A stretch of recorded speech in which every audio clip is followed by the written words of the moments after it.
La República, Platón, libro 2, libro 2. Glaucón toma de nuevo la tesis de Trasímaco. Yo, pues, una vez que hube dicho estas palabras, creía que debía poner fin al diálogo. Pero Glaucón, que era siempre muy combativo para con todos, también lo fue entonces, y no aprobó la retirada de Trasímaco, sino que dijo: Sócrates, ¿acaso quieres que parezca habernos persuadido y que nos has convencido por completo de que la justicia es mejor que la injusticia de todos modos? Yo lo preferiría, dije, si de mí dependiera. Por tanto, dijo, tú no haces lo que quieres. Dime, pues, ¿no hay, te parece a ti, una especie de bien que desearíamos tener, no partiendo de estos resultados, sino a causa de que lo amamos por él mismo, cual el júbilo y los placeres que no perjudican y que no se origina para un tiempo posterior, ninguna otra consecuencia que la posesión de ese goce? A mí me parece, ciertamente, dije yo, que hay un bien en esta naturaleza. ¿Y qué? Amamos también ese bien por él mismo y por las consecuencias que de él se derivan, como por ejemplo el buen sentido, la vista y la salud, pues nosotros los amamos sin duda por ambas cosas. Sí, contesté. ¿Ves también una tercera especie de bien? Continuó, en el que podemos contar la gimnasia, el curar al que está enfermo y el ejercicio de la medicina y cualquier otro arte lucrativo. Pues nosotros diríamos que esas profesiones penosas nos son útiles y no las desearíamos tener por ellas mismas, sino en atención a su salario y otras ventajas que de ellas se originan, pues existe, dije, en efecto, esa tercera especie. Pero ¿a dónde quieres ir a parar? ¿En cuál de esas, dijo, colocas tú la justicia? Yo creo, contesté, que en la más bella, en el bien, que debe amarse por él mismo y por las consecuencias que de él se derivan por aquella persona que tiene que ser feliz. Por tanto, dijo, no parece al vulgo, con respecto a la clase de los bienes penosos, que deben cultivarse por el salario, por su crédito y por la propia reputación, pero que deben rehuirse por lo que tienen de penoso. Sé, dije yo, que se opina de ese modo y que Trasímaco hace rato que reprocha a la justicia que es eso, penoso, y alaba la injusticia. Pero yo, al parecer, soy algo tardío en comprenderlo. Pues vamos, dijo, escúchame. Si tu parecer puede coincidir con el mío en esto, yo creo que Trasímaco se fascinó como una serpiente de ti más pronto de lo que era necesario. Para mí no estoy satisfecho de la manera en que una y otra tesis se ha defendido, pues deseo escuchar qué es cada una de ellas, la justicia y la injusticia, y qué efectos tiene cada una en el alma en donde ellas se encuentran y dejar los salarios y lo que de ellas se puede derivar. Haré, por tanto, eso, si a ti te parece bien. Volveré a emprender la argumentación de Trasímaco, y en primer lugar diré qué es la justicia, según la opinión común y de dónde viene su origen, y en segundo lugar que todos los que la practican lo hacen en contra de su voluntad, porque es una necesidad, pero no porque ella es un bien. Por último, que es natural que así obren, puesto que la vida del hombre injusto es mejor que la del justo, como dicen. En cuanto a mí, Sócrates, no me parece que sea así. Sin embargo, me encuentro perplejo por haber tenido los oídos aturdidos por los discursos de Trasímaco y de miles de otros, y no he escuchado todavía a ninguno que defienda, como quiero, la parte de la justicia y que ella es mejor que la injusticia.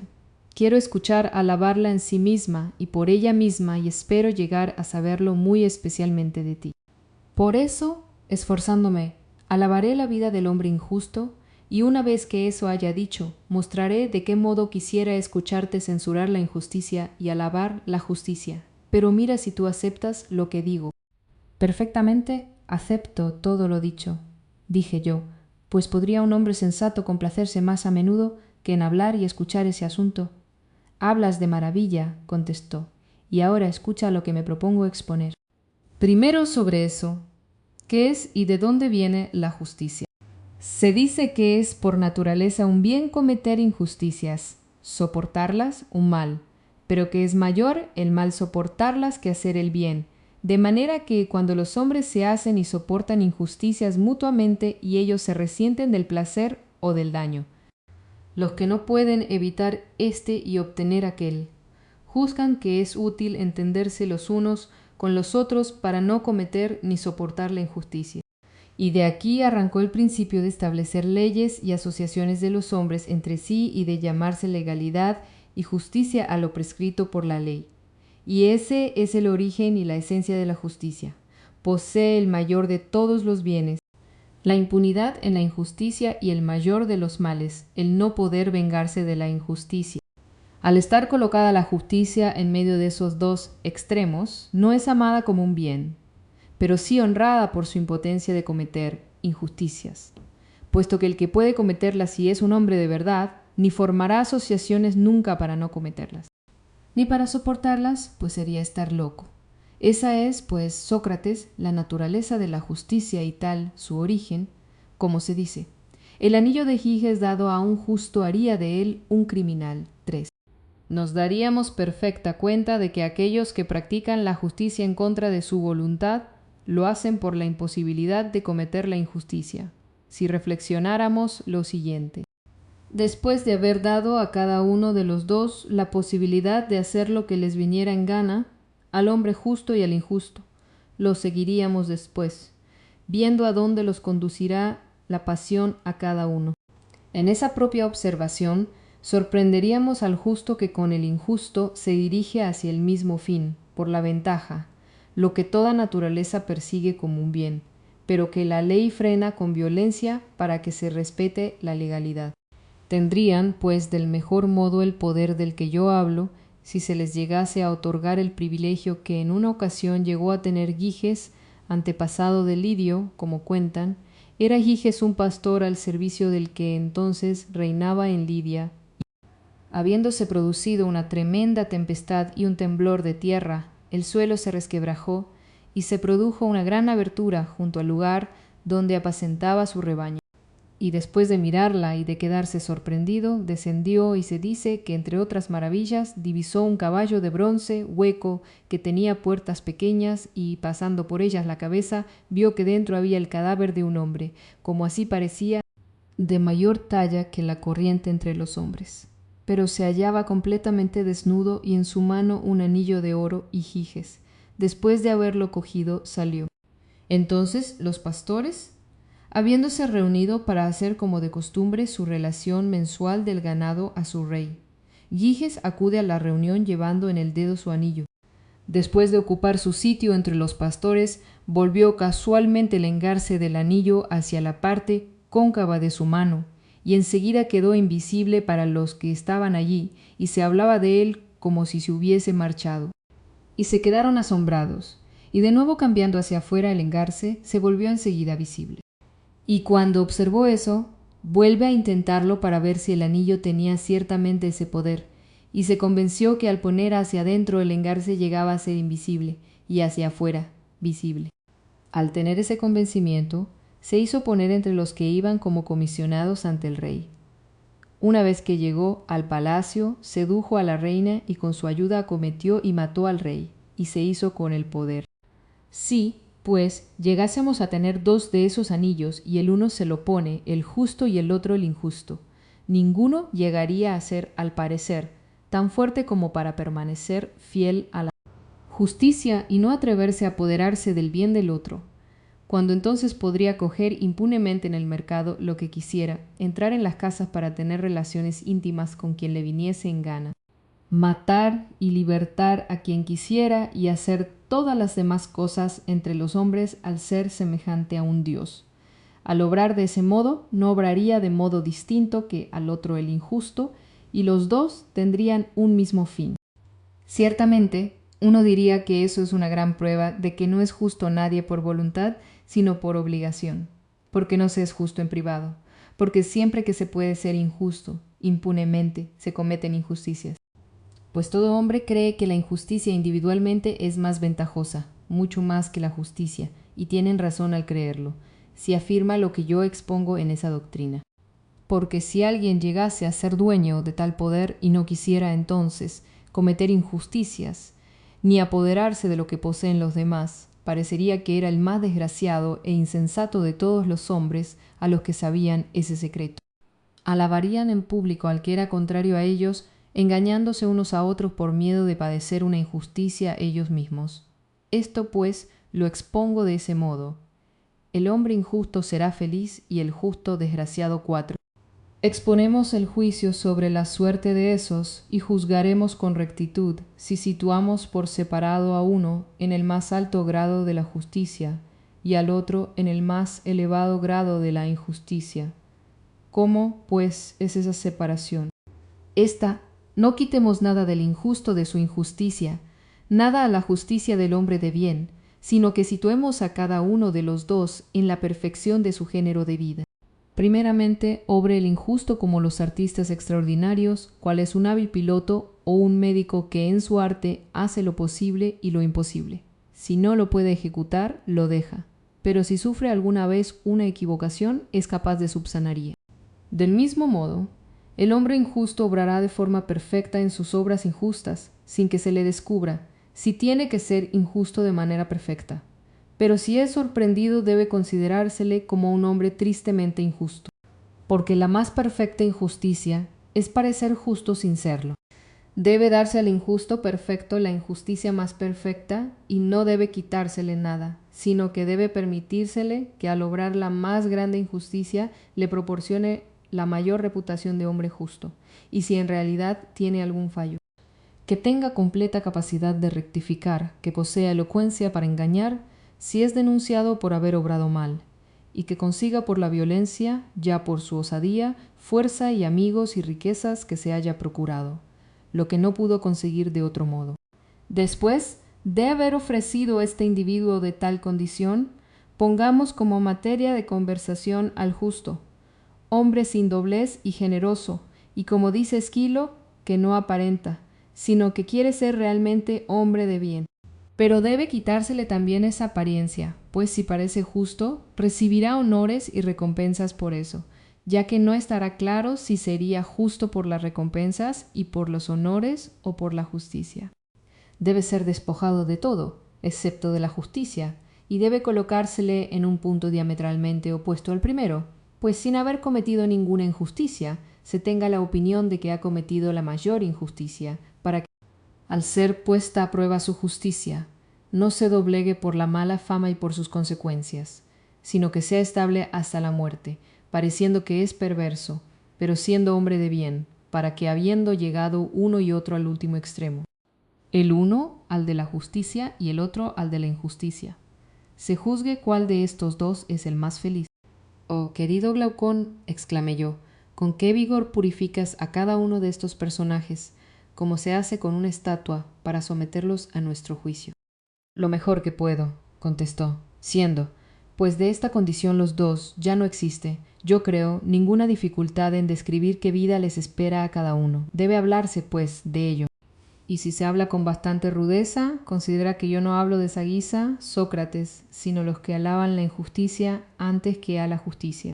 Dirán que después de hallarse el justo en esa disposición, será azotado, atormentado, encarcelado, que se le quemarán los ojos, que en fin, después de haber soportado todos los males, será empalado y reconocerá que no es necesario querer ser justo, sino parecerlo. Así lo de Esquilo estaría mejor dicho con respecto al hombre injusto, porque dirán que el más justo se aferra a cualquier cosa que es real, en lugar de vivir según la opinión, y que no quiere parecer injusto, sino serlo haciendo. Un surco profundo, productivo en su espíritu, del cual germinan nobles propósitos.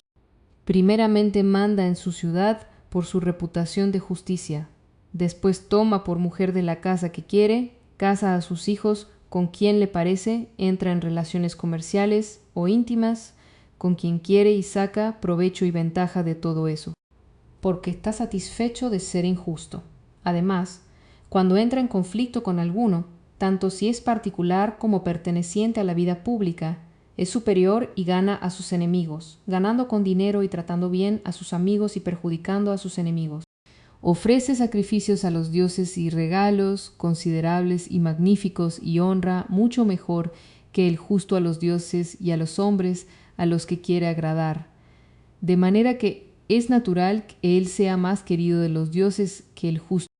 Es de ese modo que ellos dicen, Sócrates, como los dioses proporcionan al hombre injusto una vida más feliz que al justo. Adimanto demuestra que no se alaba la justicia, sino por los bienes que proporciona 6. Cuando Glaucón hubo terminado de hablar, yo me disponía a responder a eso. Pero su hermano Adimanto toma la palabra y dice: ¿Tú no crees, pues, Sócrates, que puede hablarse convenientemente sobre esta cuestión? Pues, ¿por qué no? Dije. Eso, dijo él, no ha sido tratado en su punto más esencial. Pues bien, dije yo, conoces el dicho, el hermano ayuda al hermano, de modo que si él falla en algo, tú ayúdale. Ciertamente ha pintado a lo vivo lo que dijo, y me dejó en la impotencia de defender la justicia. Nada con ello dices, añadió él, pero escucha todavía esto. Es necesario que nosotros examinemos los argumentos contrarios a lo que éste sostuvo, los que alaban la justicia y vituperan la injusticia, para que aparezca más claro lo que a mí me parece que quiere Glaucón. Los padres, de alguna manera, enseñan y ordenan a sus hijos, y todos los que se preocupan de cualesquiera, que es necesario que haya justicia, no alabando a la justicia por ella misma, sino por la buena reputación que de ella se deriva. De manera que para el que aparenta ser justo, llegan a ver, por su buena reputación, cargos, casamientos y cuantas ventajas enumeró antes Glaucón, que tiene el justo por esa reputación. Esos dicen más sobre las consecuencias de la reputación, porque hacen llegar su conveniencia ante los dioses y no cesan de hablar de los bienes que los dioses, según ellos, otorgan a los piadosos, como dicen Hesíodo y Homero.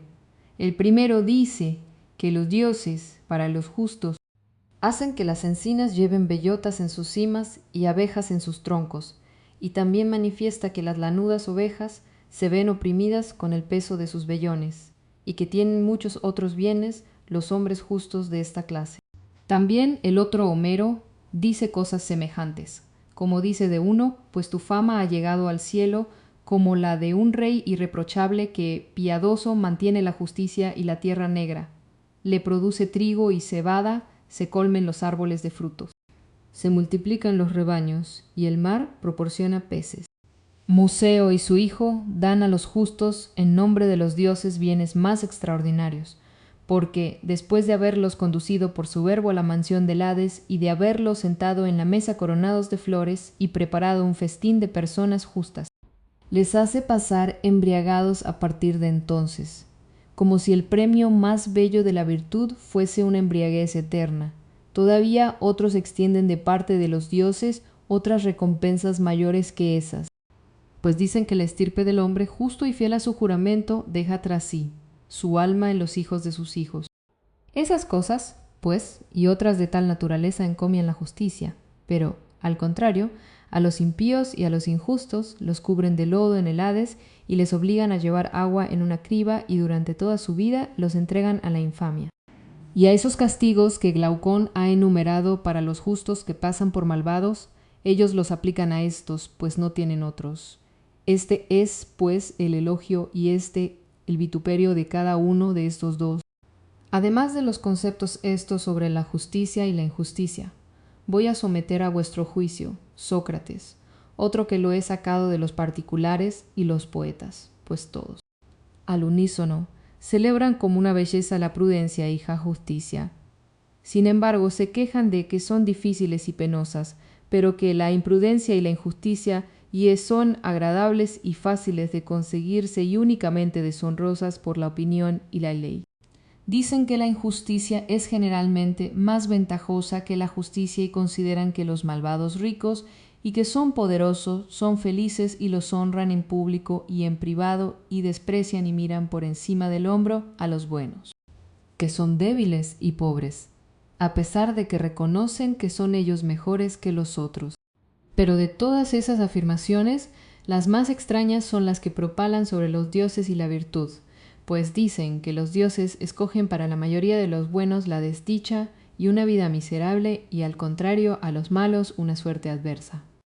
Y también los sacerdotes, adivinos mendicantes, yendo a las puertas de los ricos, los convencen de que ellos, por medio de sacrificios y conjuros, han obtenido de los dioses el poder de reparar por medio de juegos y de fiestas los crímenes que cualquiera o sus antepasados hayan cometido, y si alguno quiere perjudicar a un enemigo, por una pequeña retribución se encargan de perjudicar tanto al justo como al injusto por medio de invocaciones y nudos mágicos, convenciendo, como dicen, a los dioses de que se pongan a su servicio. En apoyo de todas esas afirmaciones aducen el testimonio de los poetas, dando algunos al vicio la ventaja de la facilidad de obtener la maldad, como a la maldad también en casa se puede llegar fácilmente. El camino es llano y habita muy cerca, pero los dioses colocaron delante de la virtud del sudor y un camino largo y abrupto, y otros ponen por testigo a Homero de esa influencia de los dioses conseguida por los hombres. Porque Homero dijo también, los mismos dioses pueden ser aplacados también, por sacrificios, votos lisonjeros, libaciones y el olor de la grasa de las víctimas, los hambres los apaciguan al suplicarles, cuando uno transgredió o pecó. Además, ofrecen multitud de libros de Museo y de Orfeo, hijos de la luna y de las musas, según se dice, y con arreglo a los cuales efectúan los sacrificios, convenciendo no solamente a los particulares, sino también a los estados, de que son absueltos y purificados de sus crímenes, ya sea mientras viven, ya después de su muerte, todo por medio de los sacrificios y de los juegos de complacencia, ceremonias a las que llaman ritos de iniciación, que allá en el otro mundo nos libran de los males y aguardan terribles males si no se cumplimentan. 8. Todas esas afirmaciones, querido Sócrates, añadió, tales y otras más de la misma naturaleza, pronunciadas sobre la virtud y sobre el vicio, como el aprecio que de ellos tienen los dioses y los hombres, ¿qué pensamos que se obra al escucharlas en las almas de los jóvenes dotados de belleza y como sobrevolando, capaces de raciocinar sobre lo que se les dice y de sacar la consecuencia de qué debe ser y por dónde dirigir sus pasos para que su vida transcurra? Lo mejor posible, sin duda dirá para sí aquello de Píndaro. Después de haber ascendido a esa fortaleza elevada por el camino de la justicia o por el de la granujería tortuosa y de haberme atrincherado, pasaré así mi vida. Porque a mí, que soy justo, se me dice que no tengo ninguna utilidad, si no lo parezco también, pero sí penas y castigos con toda seguridad. Pero se me dice que si, siendo injusto, reconcilio eso con la reputación de hombre honesto, se me augura una vida semejante a la de los dioses. Por lo tanto, ya que la apariencia, como me lo dan a entender los sabios, tiene más fuerza que la verdad y es árbitro de la felicidad, sobre ella debo volcarme por entero. Tengo que trazar alrededor de mí una fachada y un ornato, una imagen de la virtud y extender a mis espaldas la astuta y sagaz zorra del más sabio Arquíloco. Porque en efecto, dice alguno, no es fácil que siempre permanezca oculto el que es malo. Mas yo diré que tampoco hay grandes empresas sin dificultades. Sin embargo, si tenemos que ser felices, se debe seguir por este camino, como marcan las huellas de esos discursos. Para ocultar nuestra injusticia, urdiremos conjuraciones y facciones, y existen además maestros de la persuasión que nos pueden comunicar la ciencia de la tribuna y del foro, con todo lo cual convenceremos o dominaremos por la fuerza, sin llegar a sufrir castigo. Pero es imposible, arguiréis, ni escapar a la mirada de los dioses, ni hacer violencia. Luego, si no existen o no se mezclan en las cosas de los hombres, ¿por qué hemos de pensar en ocultarnos de ellos? Y si existen y se preocupan, no lo sabemos por otras fuentes que o por haberlo oído decir o por las leyendas y genealogías hechas por los poetas, y esos mismos dicen que es posible convencerlos y atraerlos con sacrificios, súplicas amables y ofrendas, y debe creérseles en los dos puntos o en ninguno de los dos. Si pues tienen que creerse, tenemos que ser injustos y sacrificar con el producto de nuestras injusticias. Si realmente somos justos, no seremos castigados por los dioses y rechazaremos las ventajas de la injusticia. Y siendo injustos, obtendremos ventajas y suplicando con insistencia por haber faltado y pecado, al convencerlos, nos libraremos de ser castigados. Pero, podrá arguirse, en el Hades sufriremos el castigo por aquellas injusticias cometidas allá, en este mundo, o nosotros mismos, o los hijos de nuestros hijos. Pero querido amigo, dirá razonando alguien, las iniciaciones, por otra parte, pueden mucho, Aquí y los dioses liberadores, como dicen los más grandes estados y los hijos de los dioses, poetas e intérpretes de los dioses, quienes revelan que esas cosas son así. Sócrates tiene la tarea de demostrar que por sí mismas la justicia es un bien y la injusticia un mal 9. Según eso, pues, ¿qué razones quedan para escoger la justicia en vez de la extrema injusticia, si la podemos ocultar bajo bellas apariencias engañosas y obraremos según nuestros deseos ante los dioses y los hombres, mientras vivamos y también después de haber muerto, como lo expresan la opinión general y los hombres superiores? Y después de haber dicho esto, Sócrates, ¿qué hombre vigoroso de cuerpo y de alma y qué hombre poderoso por su fortuna o nacimiento puede querer dar valor a la justicia, sino que al oír que la alaban no se ponga a reír?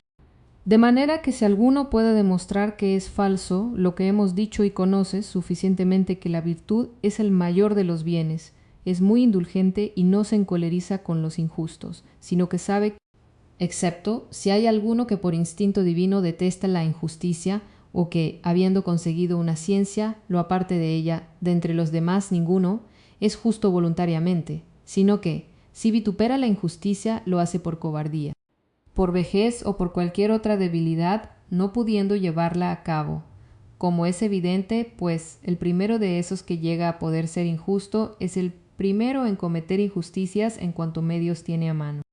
Y de todo eso no hay otra causa que aquello que ha provocado de parte de este, mi hermano, y de mí, la discusión que hemos tenido contigo, Sócrates, es decir, admirable amigo, que de entre todos vosotros, que os llamáis defensores de la justicia, empezando por los héroes de tiempos remotos, cuyos discursos se han conservado hasta nuestros días, ninguno todavía censuró a la injusticia y elogió a la justicia por otro motivo que por la reputación, los honores y las recompensas que de ellas se derivan, pero a una y otra por lo que son por ellas mismas y por su virtud en el alma en donde ellas se encuentran.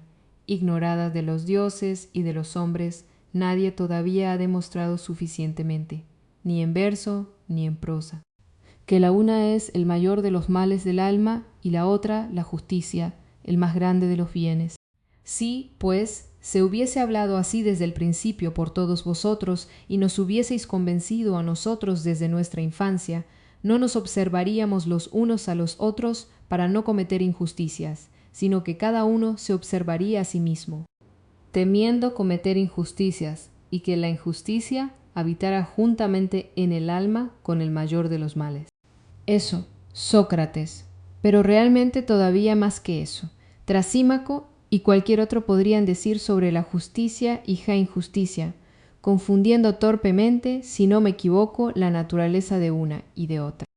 En cuanto a mí, no tengo que ocultártelo, he defendido esta tesis, lo mejor que he podido, para oírte sostener la contraria. Por consiguiente, no vayas a demostrarnos solamente que la justicia debe ser preferida a la injusticia, sino también los efectos que cada una de ellas produce en el alma, esos efectos que hacen que la una sea un bien y la otra un mal. Y ten cuidado de no tomar en consideración la reputación, como Glaucón ya te ha recomendado, porque si en ambos casos valoras la reputación verdadera y añades a ella la falsa, diremos que no alabas la justicia sino la apariencia, y que no censuras la injusticia sino su apariencia, que nos recomiendas ocultar nuestra injusticia y que finalmente estás de acuerdo con Trasímaco en que la justicia es extraña y provechosa solo al más fuerte, mientras que la injusticia, al contrario, es provechosa y ventajosa por sí misma, y tan solo perjudicial para el más débil. Así pues, ya que has reconocido que la justicia pertenece a esa clase de bienes superiores que merecen que se busquen por sus consecuencias y aún más por sí mismos, como la vista, el oído, la razón, la salud y todos los otros bienes que tienen su virtud propia e independiente de la opinión ajena, alaba también en la justicia lo que por sí misma tiene de ventajosa para el que la posee y censura en la injusticia lo que también tiene de perjudicial por sí misma. Por lo que respecta a los bienes materiales y a la reputación que llegue a derivarse de ella, deja que los demás los alaben. En cuanto a mí, he de manifestarte que en boca distinta de la tuya, tal vez soportaría esa clase de alabanzas de la virtud, y esas críticas de la injusticia que no van más allá de la reputación y del lucro que una y otra producen. Pero en boca tuya no lo soportaría, si es que tú no me lo ordenases, ya que has dedicado toda tu vida al examen de esta cuestión. No demuestres solamente, pues, que la justicia debe preferirse a la injusticia, te lo repito, haznos ver, por los efectos que ambas producen por sí mismas en los hombres que las poseen, queden o no ocultos a los dioses y a los hombres. Que una es un bien y la otra un mal. Sócrates busca la naturaleza de la justicia en el estado 10. Yo, Sócrates, después de haber escuchado estos discursos, realmente siempre admiré las cualidades de Glaucón y de Adimanto, pero en esta ocasión me complací en grado sumo. Dije, el amante de Glaucón, oh hijos de ese hombre, no dio mal principio a la elegía en la que celebra vuestras hazañas en la batalla de Megara, diciendo, hijos de Aristón, raza divina de un ilustre héroe. A mí me parece que ese elogio, amigos, está bien, porque habéis recibido algo completamente divino en vuestra alma, al poder hablar sencillamente sobre el asunto, si no estuvieseis convencidos de que la injusticia no es mejor que la justicia. Y a mí me parece que verdaderamente no lo estáis, y lo deduzco de vuestra conducta, ya que, según esos discursos vuestros, confiaría en vosotros, pero cuanta más confianza tengo en vosotros, tanto más apurado me hallo en lo que tendré que decidir. Pues por un lado, no sé cómo defender la justicia, pues me parece que soy impotente, y tengo de ello yo la prueba de que pensaba demostrar lo que le decía a Trasímaco, de que la justicia vale más que la injusticia, y vosotros no me lo aprobasteis. Por otro lado, no sé cómo acudiré en auxilio de la justicia, porque temo, cuando se la ataque en mi presencia, que sea una impiedad que no salga en su defensa al ser difamada mientras tenga un hálito de vida y pueda hablar. Lo mejor, por lo tanto, será acudir en su auxilio como pueda. Entonces Glaucón y los otros me pidieron que la defendiera con todas las formas y que no decayera la discusión, sino que indagase qué es cada una de las dos cosas, la naturaleza del justo y del injusto, y sobre la ventaja que verdaderamente tiene la una, la otra. Les dije, pues, lo que pensé, la búsqueda que vamos a emprender no es fácil, sino ardua en cuanto a su penetración, como a mí me parece. Así pues, ya que nosotros no somos capaces, a mi juicio, añadí yo, de realizar su búsqueda, la realizaremos tal cual si uno diera a leer de lejos a gentes cortas de vista unas letras escritas en caracteres pequeños, lo que no se vería sino penosamente. Y después uno hizo saber que las mismas letras se hallaban también en otra parte más grandes y en una tabla mayor. Es evidente que sería un hallazgo feliz. Creo conocer estas primeramente para así examinar luego las más pequeñas, si es que son las mismas. Perfectamente, dijo Adimanto. Pero ¿qué relación ves tú, Sócrates, con la búsqueda de la justicia? Yo te lo diré, contesté. Hay, decimos, una justicia de un individuo. ¿La hay también de un Estado como conjunto de individuos? En efecto, dijo él. Por consiguiente, el Estado es mayor que el individuo. Mayor, contestó. Luego, una mayor justicia se encontraría en un plano mayor y más fácil de investigar. Si, pues, queréis, buscaremos primeramente cuál es la naturaleza de la justicia en los estados. Después la examinaremos en cada uno de los individuos, observando la semejanza de la más grande con el carácter de la más pequeña. Pues a mí me parece que dices bien, dijo. Ahora bien, dije yo, si llegamos a formarnos la idea de un estado, veríamos producirse su justicia y su injusticia. Sería rápidamente, contestó él. Después de realizado eso, ¿hay esperanza de comprender más fácilmente lo que buscamos?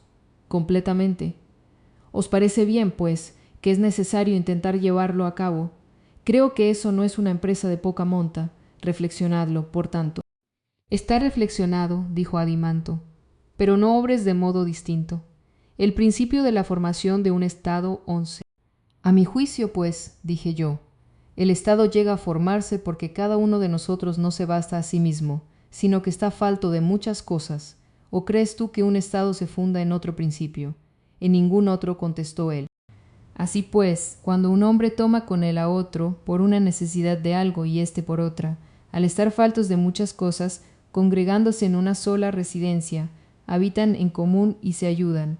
A esta asociación le asignamos el nombre de Estado, ¿no es verdad? Así, ciertamente. Cuando uno hace partícipe de algo a otro, si da o recibe algo, o hace creyendo que es lo mejor para él, ciertamente. Vamos, pues, dije yo, echemos los fundamentos de un Estado con el pensamiento. Formarán el Estado como es natural nuestras exigencias. ¿Cómo no? Pero en verdad, la primera y más importante de las exigencias es los medios de nuestra alimentación por razón de nuestro ser y de nuestra vida, sin género de duda. La segunda, la del alojamiento, y la tercera, la del vestido y de las cosas que con él tienen relación. Son esas. Pues veamos, dije yo, cómo el Estado acudirá a una preparación de tal naturaleza múltiple que uno sea labrador, otro albañil y otro tejedor, o añadiremos también un zapatero o cualquier otro artesano para el cuidado del cuerpo. Ciertamente. Luego el Estado esencialmente se compone de 4 o 5 personas. Es evidente. ¿Qué? Pues, es necesario que cada una de ellas haga su propia profesión común a todos, como el que un labrador proporcione él solo los víveres para los 4, y emplee 4 veces más de tiempo y de esfuerzo en preparar el trigo para hacer parte a los otros, o, no cuidándose de estos, produzca para sí mismo solo la 4ª parte de este trigo en 1/4 de su tiempo, y consagre las otras 3/4 partes, una en hacerse una casa, otra en hacerse un vestido, otra calzado, y que no haga lo que pertenece a la comunidad, sino que él mismo realice sus propios asuntos para sí únicamente. Sin duda, Sócrates, contestó Adimanto, más cómodo aquello que esto. Por Zeus, dije yo, nada fuera de lugar has dicho.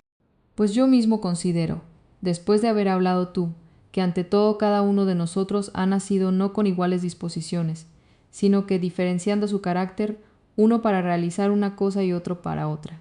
¿Acaso no te parece? Me lo parece. Pues ¿qué es mejor? ¿Que uno solo haga muchos oficios o que no, haga sino solamente uno? Pues que uno solo, contestó él, efectúe solamente un oficio. Mas yo creo, y eso es evidente, que si uno dejó pasar la ocasión de alguna obra, se pierde. Es evidente. En efecto, yo creo que la obra no quiere esperar la comodidad del operario, sino que es necesario que el operario se dedique a la obra no como una parte de su pasatiempo, es necesario. Consecuencia, pues, de eso, cada cosa se hace con más abundancia, mejor y más fácilmente cuando una persona sola efectúa una sola obra según su especialidad y circunstancia, haciendo caso omiso de las demás, sin ningún género de duda. Por eso, Adimanto, se precisan más de 4 ciudadanos para cubrir las necesidades de que hablábamos. Porque el labrador no hará él mismo para sí el arado, si debe ser bueno ni el azadón, ni los demás utensilios numerosos para la agricultura, ni tampoco el albañil los suyos, pues también tiene necesidad de muchos, y del mismo modo el tejedor y el zapatero. Verdaderamente.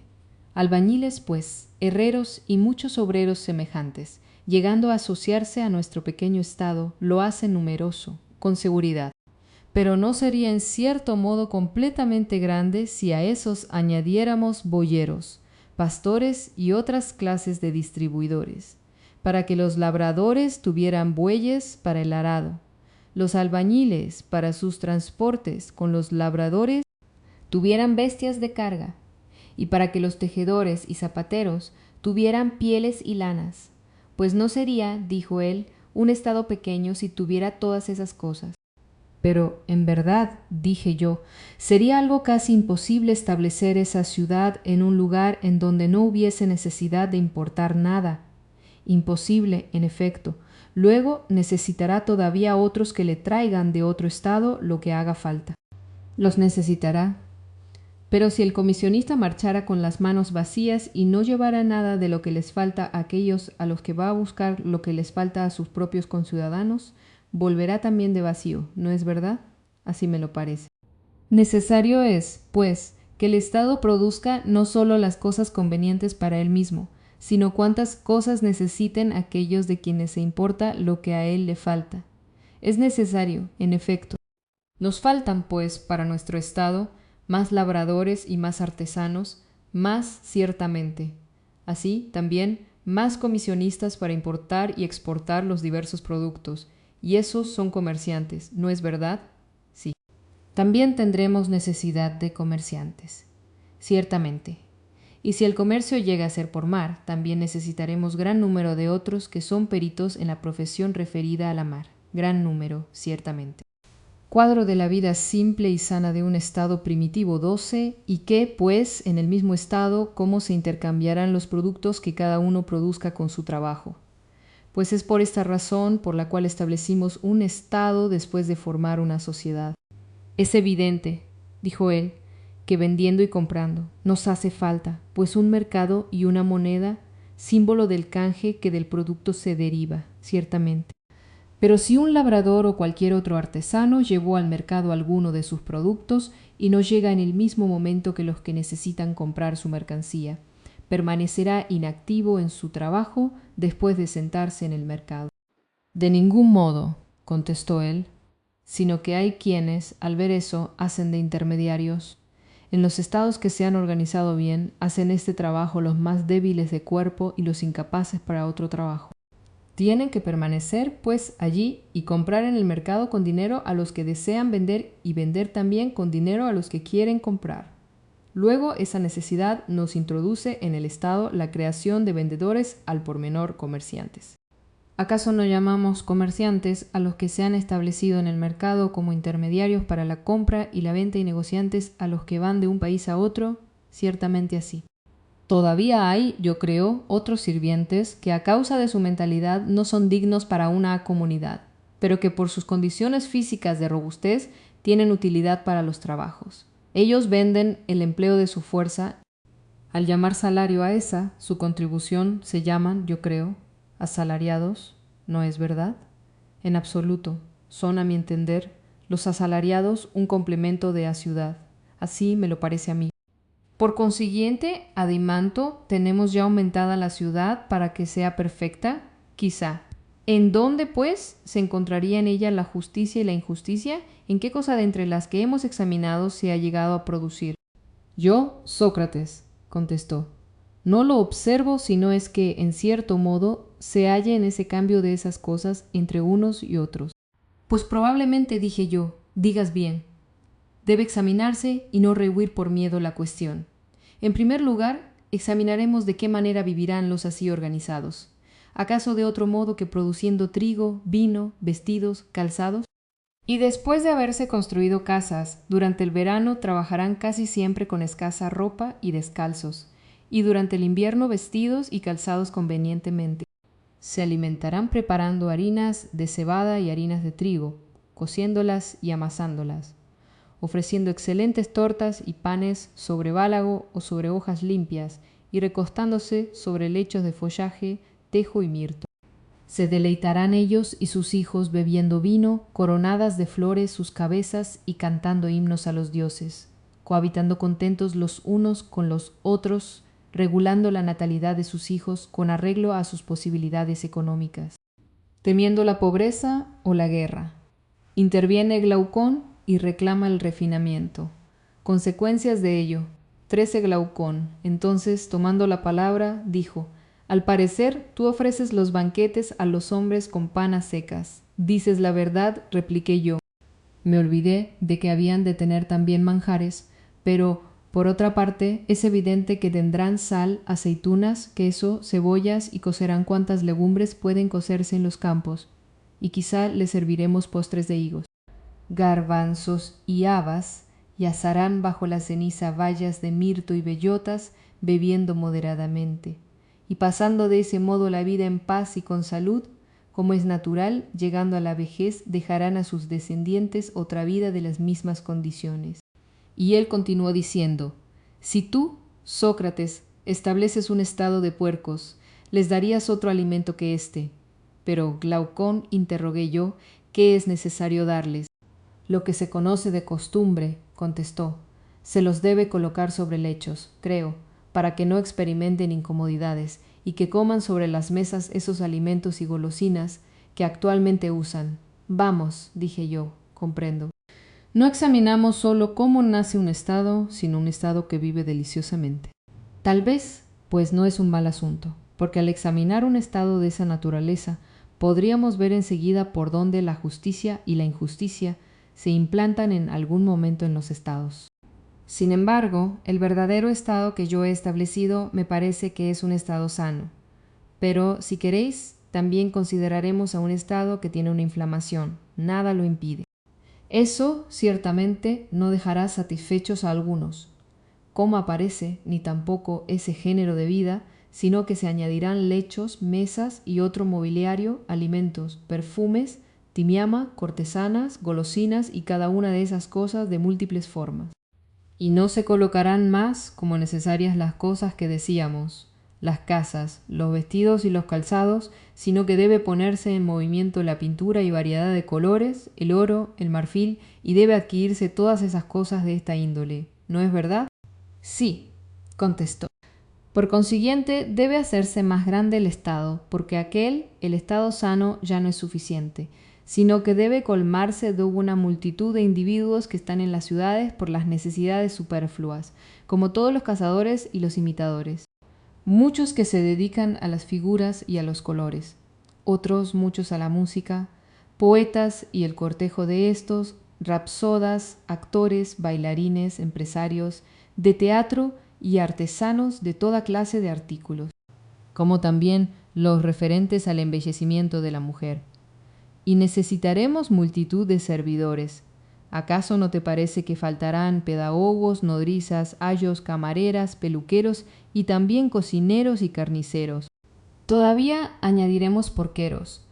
Todo eso no se hallaba en nuestro primer estado, pues nada se necesitaba, pero en este se necesitará de todo eso.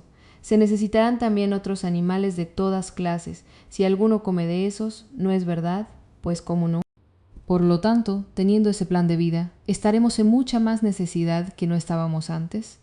En mucha más necesidad de invadir territorios vecinos y de un ejército profesional 14. Y un país que hasta entonces era suficiente para alimentar a los suyos, será pequeño e insuficiente. ¿O cómo decirlo? De ese modo, contestó.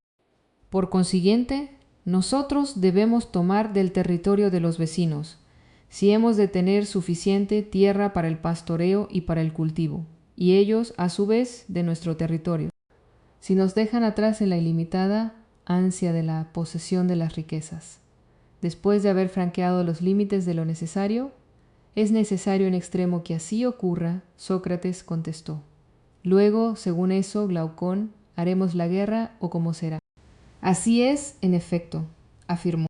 Y no digamos aún, dije yo, ni si es un mal, ni si es un bien el que se produzca la guerra, sino solamente que hemos hallado el origen de la guerra y que se producen por esas cosas, esas pasiones, inmensos males para los estados y los particulares. Cuando ella llega a producirse, absolutamente cierto. Desde luego, amigo mío, hace falta un estado más grande y no de modo moderado, sino para formar un ejército que pueda emprender una completa campaña, el cual, después de haber traspasado las fronteras en defensa de todos sus propios bienes, combata también contra los invasores, por lo que antes decíamos. ¿Pero qué? Dijo él. ¿Ellos, los ciudadanos, no son capaces? No, si tú, dije yo y todos nosotros, estuvimos de perfecto acuerdo. Cuando formábamos el Estado, estuvimos en efecto de acuerdo, si te acuerdas de ello, en que era imposible que uno realizara bien muchos oficios. ¿Dices verdad? Afirmo. Por lo tanto, ¿qué? Dije yo. ¿No te parece que la lucha de una guerra es un oficio? Sí, verdaderamente, contestó. Por consiguiente, exige más solicitud del oficio del zapatero que el de la guerra, de ninguna manera. Ahora bien, nosotros prohibíamos que el zapatero emprendiera al mismo tiempo el oficio de labrador, de tejedor, de albañil, sino que realizara, dijimos, el de zapatero, para que nosotros tuviéramos la obra perfecta del zapatero. Y a cada uno de los artesanos del mismo modo le asignamos uno solo oficio, para el que cada uno ha nacido y sobre el cual, desocupándose de los demás, debía trabajar durante su vida, no dejando de lado las ocasiones de ser perfecto en su profesión. Y en los asuntos referentes a la guerra, ¿no es de la mayor importancia ejecutarlos a la perfección o son tan fáciles que un labrador será al mismo tiempo un guerrero? así como un zapatero y cualquier otro artesano que trabaje en otro oficio. Cuando un jugador de damas o de dados no llega a ser capaz por entero, si no se ha aplicado a eso desde su infancia, sino que se dedica a ello a ratos perdidos. Y después de haber cogido un escudo o cualquier otra arma o instrumento de guerra, será ese mismo día un hoplita o un soldado capaz en cualquier otro arte de lucha para la guerra. Mientras que puede perfeccionarse con cualquier otro instrumento de otros oficios, en los que no llegará a ser por eso artesano o atleta y no será útil con esos instrumentos. Si no ha adquirido el conocimiento de cada oficio y no ha practicado el debido ejercicio. Pues los instrumentos, dijo él, son dignos de mucho interés o cuidado, porque el perro se irrita si ve a un desconocido, aunque no haya sufrido ningún daño, pero si ve a uno que conoce, lo acaricia, aunque no haya recibido de él bien alguno. ¿No te admiró eso nunca? No presté, dijo, mucha atención hasta aquí al hecho, pero es evidente que se observa ese proceder en el perro. Luego la propiedad de su condición natural aparece ingeniosa y como verdaderamente filosófica. En el hecho, dije yo, de que juzga la figura amiga y la enemiga no por otra razón que la de conocer a uno y no al otro. Pero ¿cómo no sería deseoso de aprender si por el conocimiento y la ignorancia distingue al amigo y al extraño? De ninguna otra manera, dijo él, puede ser. Pues bien, dije yo, ¿es eso lo mismo el ser deseoso de aprender y ser filósofo? Eso es, en efecto, contestó. Por lo tanto, proclamamos con valor para con el hombre, si debe ser benigno para con sus amigos y conocidos, que él debe ser por naturaleza filósofo y ansioso de saber. ¿Lo proclamamos? Contestó. Pues para nosotros, el que deba ser un excelente guardián del Estado será por naturaleza filósofo, colérico, ágil y fuerte. Completamente de acuerdo, dijo. Así pues, el guardián sería de tal condición. Pero, ¿de qué manera los formaremos y los instruiremos nosotros? Y al examinar nosotros la cuestión, hallaremos lo que buscamos, de qué modo se origina en un estado la justicia y la injusticia, para que no dejemos el punto conveniente o lo perdamos de vista por larga discusión. Y el hermano de Glaucón dijo, en efecto, pues, yo pienso que ese examen es conveniente para eso. Por Zeus, exclamé yo, querido Adimanto no debe abandonarse, ni si fuera por casualidad más largo. Pues no. Entonces, ea, como si contáramos un cuento y estuviéramos en descanso, formemos en espíritu esos guardianes. Ciertamente conviene. Hay que desterrar de la educación las fábulas que desfiguran a los dioses y a los héroes 17.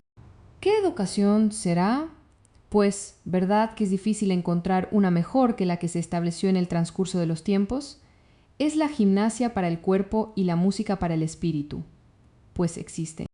¿No empezaremos la enseñanza primero por la música que por la gimnasia? ¿Cómo no? ¿Colocas los discursos, dije, formando parte de la música o no? Sí, y hay dos especies de discursos, unos verdaderos y otros falsos, en efecto. Deben enseñarse ambos, pero primeramente los falsos. No comprendo, dijo. ¿Qué dices? ¿No sabes, dije yo, que primeramente contamos fábulas a los niños? Eso ciertamente es contar completamente una mentira, aunque en ello se encuentre alguna verdad. Para los niños, primeramente, nos valemos de las fábulas que de los gimnasios. Eso es, por eso decía que debe emprenderse primero la enseñanza de la música que la de la gimnasia. Justamente dijo. Luego, permitiremos así fácilmente que los niños escuchen cualquier fábula imaginada por el primero que se presente, y que arraiguen en sus almas opiniones, las más veces contrarias a las que debían tener cuando sean mayores, como nosotros pensamos. De ningún modo lo permitiremos. Precisamente nosotros, como es natural, debemos examinar a los inventores de las fábulas y debemos adoptarlas si las hacen buenas y si no rechazarlas. Y después de haberlas adoptado, haremos que las nodrizas y las madres las cuenten a los niños y que formen sus almas con las fábulas con mucho más esmero que los cuerpos en sus manos. Y de esas que ahora se les cuentan deben rechazarse la mayoría. ¿Cuáles, pues? Dijo. Juzgaremos, dije yo, las pequeñas por las grandes, porque tanto las pequeñas como las grandes deben ser de un mismo tipo y producir el mismo efecto. ¿No lo piensas así? Sí, dijo. pero no veo tampoco a qué fábulas grandes te refieres. A las de Hesíodo, dije, y de Homero y de otros poetas que para nosotros fueron compuestas. Porque esos son los que compusieron esas fábulas embusteras que se contaban y se cuentan a los hombres. ¿Cuáles son, pues? Dijo él. ¿Y qué les reprochas? Lo que primera y principalmente dije yo, debe reprocharse, es el hecho de que uno mienta de manera vil. ¿Qué es eso? Cuando uno representa de un modo innoble acerca de los dioses y de los héroes, en una narración sus cualidades como un pintor no pinta como querría, pintar sus objetos conforme a su realidad. Pues también es de justicia, dijo, reprender tales cosas. Pero ¿cómo señalamos cuáles son? Ante todo, contesté yo, la mayor mentira sobre los más augustos seres, al mentir innoblemente diciendo que Urano llevó a cabo lo que Hesíodo dice que él realizó y lo que también Cronos, que se vengó de él. Pues aún en el caso de que el obrar de Cronos y lo sufrido por parte de su hijo fuera verdad, creo que no debía contarse tan negligentemente a los seres desprovistos de razón, a los niños, sino que es mucho mejor el silenciarlas. Pero si alguien tiene necesidad de hablar de ello, que hable en secreto ante los más poco oyentes como sea posible, después de haber sacrificado no un cerdo, sino alguna víctima grande e inaccesible, con el fin de que haya los menos iniciados posibles. Realmente, dijo él, esas narraciones son peligrosas.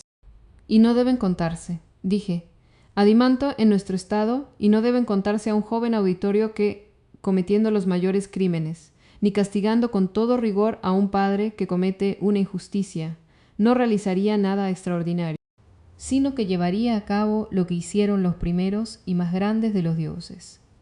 No, por Zeus, dijo él, ni a mí tampoco me parece que son cosas convenientes de que se digan. Ni tampoco, añadí yo, de todo punto que los dioses hacen la guerra a los dioses, conspiran y pelean entre sí, porque no es verdad.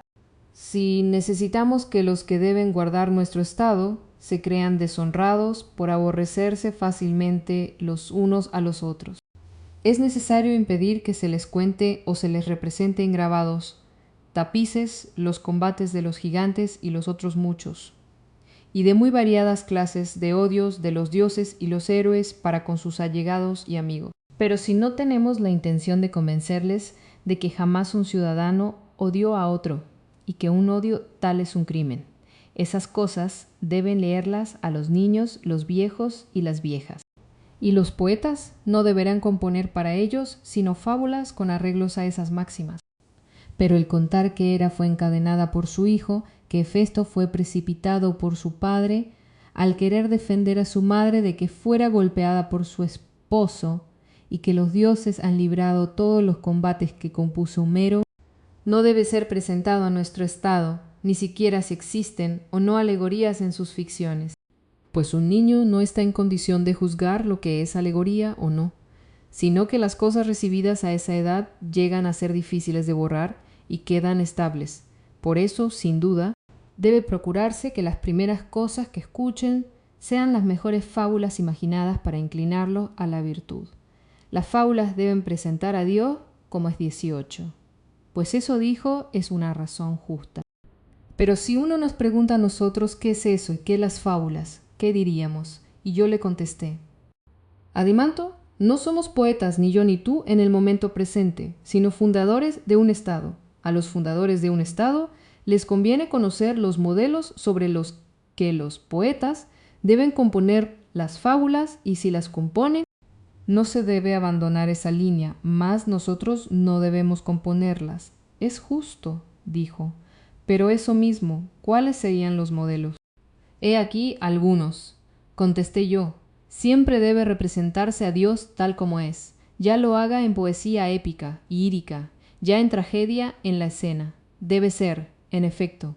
Luego, siendo Dios bueno por esencia, también se le debe representar así. Pues ¿qué otra cosa hacer? Pero ninguna de las cosas buenas es perjudicial, no es eso. Así me parece. Por consiguiente, lo que no es perjudicial perjudica, de ninguna manera. Lo que no perjudica hace algún mal, nada de eso. Lo que no hace ningún mal no podría ser causa de un mal, pues ¿cómo y qué no es beneficioso lo bueno? Sí, causa, pues, del éxito, sí. Por consiguiente, lo bueno no es causa de todas las cosas, sino causa de los bienes, pero no de los males. Ciertamente, así es. Por lo tanto, Dios, ya que es bueno, no sería causa de todas las cosas, como la mayoría afirma, sino de unas pocas que acaecen a los hombres, y no la causa de gran parte de ellas. Porque nosotros tenemos muchos menos bienes que males, y no debe acusarse de los males a ningún otro, y debe buscarse cualesquiera otras causas, pero no a Dios. A mí me parece, dijo, que dices la mayor de las verdades. Luego, continué yo, no debe admitirse ni de Homero ni de ningún otro poeta ese error sobre los dioses cuando dice, errando insensatamente, en estos versos: 2 toneles son colocados en el umbral de Zeus, llenos de suertes, el uno de felices, el otro de funestas, y al que Zeus, después de haberlas mezclado, le da de ambas, experimenta unas veces el mal, otras el bien, pero al que no le da de esta mezcla, sino del tonel de suertes funestas, le persigue un hambre devoradora por la región divina, ni tampoco como lo de que Zeus es para nosotros el distribuidor de los bienes y de los males. 19. Y la violación de los juramentos y de la tregua que Pandaro cometió. Si alguno dice que llegó a ser a instigación de Atenea y de Zeus, no lo aprobaremos, como tampoco la ira y el juicio de las diosas a instancias de Temis y de Zeus. Rechazaremos también que se deba dejar escuchar a los jovencitos lo que Gilo dice. Dios hace surgir el crimen entre los humanos cuando quiere arruinar por completo sus casas.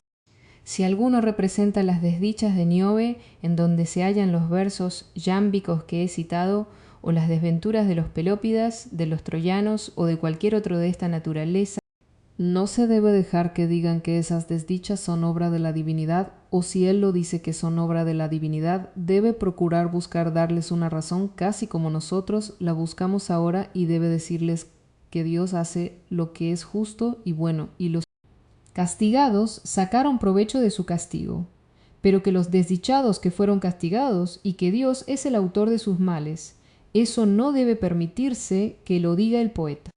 Pero si dijeran que los malos, siendo desgraciados, tenían necesidad de ser castigados y que su castigo es un provecho otorgado por la divinidad, se les debe permitir. Mas si alguien llegase a decir que Dios, que es bueno, es la causa de los males de alguno, debemos oponernos con todas las fuerzas a que nadie diga eso en un estado. Si ha de tener buenas leyes y a que nadie escuche, ni jóvenes ni viejos, semejantes narraciones ni en verso ni en prosa, porque sería impío el hacerlas e inútiles para nosotros y de contrasentido para ellos. Yo voto contigo, dijo, esa ley y me agrada. Por consiguiente, dije yo, esa sería una de las leyes relativas a los dioses y modelo al que deberá ajustar sus discursos el orador y sus ficciones el poeta, que Dios no es la causa de todas las cosas, sino del bien únicamente. Eso es suficiente, dijo. La metamorfosis de los dioses es contraria a su perfección. Esta será, pues, la segunda ley. ¿Crees tú que Dios es un hechicero y capaz de maquinaciones y aparecer bajo formas diversas, unas veces llegando a ser Él y cambiando su imagen en muchas formas, y otras engañándonos y haciendo que tales formas son reales? ¿O crees que es un ser simple y el menos capaz de todos de salir de su propia forma? No puedo, dijo, contestarte así ahora de pronto. ¿Qué, pues, te parece esto? Si uno sale de su propia forma, no es necesario o que él mismo se transforme o que sea transformado por otro. Es necesario. ¿Acaso las cosas mejor constituidas no son las menos sujetas a ser cambiadas por otras causas extrañas? Tales como un cuerpo muy sano y muy robusto. No es el menos afectado por las comidas, las bebidas y las fatigas, y las plantas más vigorosas, por el calor del sol, los vientos y otros accidentes parecidos? Sin duda, cómo no. Y el alma más valerosa y más sensata no es la que se ve menos turbada y alterada por los accidentes del exterior. Sí. Y ciertamente creo que también todos los objetos compuestos, los vasos, los edificios, los vestidos, los que han sido bien trabajados y están en buen estado, son aquellos a los que el tiempo y los demás agentes destructores alteran menos. Es ciertamente eso. Pues todo ser perfecto que tiene su perfección por la naturaleza, por el arte o por las dos, se ve afectado por el más mínimo cambio producido por otro. Parece ser así. Pero Dios y todo lo referente a Dios es lo más perfecto de todo. ¿Cómo no? Y por eso Dios es el menos susceptible de tener muchas formas. Sin duda el menos susceptible. 20. Pero no puede cambiar y transformarse él mismo. Evidente, si es que se transforma. Pero se transforma en mejor y más bello, o en peor y más feo. Es necesario, contestó, en peor si cambia, porque no diremos en modo alguno que Dios es deficiente en algún grado de belleza o de virtud. Dices lo que es más justo, afirmé yo. Y siendo eso así, ¿te parece a ti, Adimanto, que cualquiera, bien sea un dios o un hombre, tome gustoso una forma inferior, sea cual sea? Imposible, dijo. Por tanto, es imposible, dije, también a un dios que quiera transformarse, sino, como es natural, cada uno de ellos, siendo el más bello y mejor posible, permanece siempre invariablemente en la forma que le es propia. A mí me parece, asintió, una completa necesidad. Luego, ningún poeta, excelente amigo, dije yo, nos diga que los dioses, pareciéndose a unos viajeros extranjeros, mostrándose de múltiples formas, recorren las ciudades, y que ninguno lance mentiras sobre Proteo y Tetis, y no represente en una tragedia o en otros poemas, que Hera se ha metamorfoseado en una sacerdotisa que mendiga para los hijos fecundos del río Argivo Inaco.